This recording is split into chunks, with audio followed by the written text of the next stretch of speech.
We live in a world where speaking out loud is acceptable.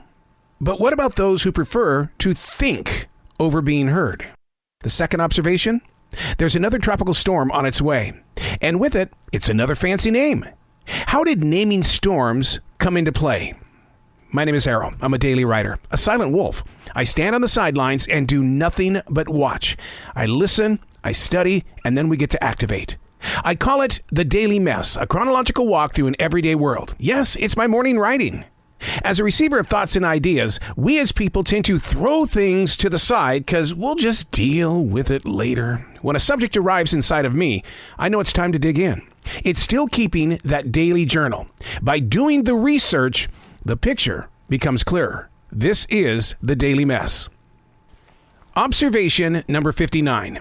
Is it better to speak out loud or think inside our head and heart? Both have benefits.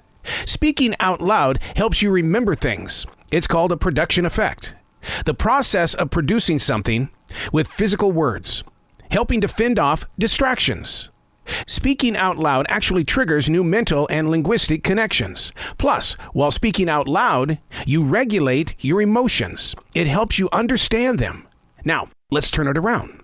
The power of thinking first is a great tool in the way of being constructive.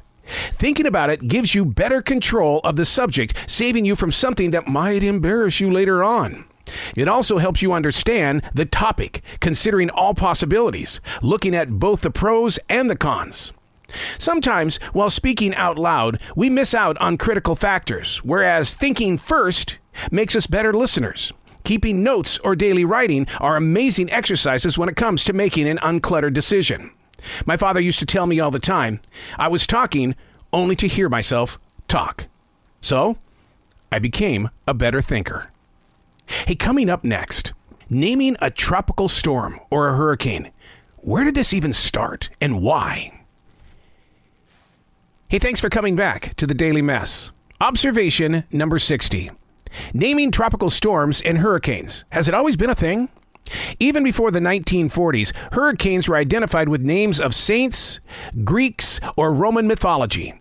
Typhoons in the Pacific Ocean were usually named after their enemies. Then it happened. Those forecasting the big storms decided in the 1920s to connect them to the cities they were about ready to hit. The Great Miami Hurricane of 1926. It lasted until World War II, when the Navy and Air Force started naming tropical storms after their girlfriends and wives. It was in 1954 that it was officially declared that hurricanes would be named after women, which spawned the joke, why aren't there any male names when it comes to hurricanes? Because it's a hurricane, not a himicane. Well, guys' names were finally added in 1979. The goal was to split them evenly, which could be very difficult because nobody really knows how many tropical storms will spin out of control each new season. Now, as for naming winter storms, the naming process began in 2012. Those leading the pack and making that decision? The Weather Channel. I'm Arroe, and that's the Daily Mess.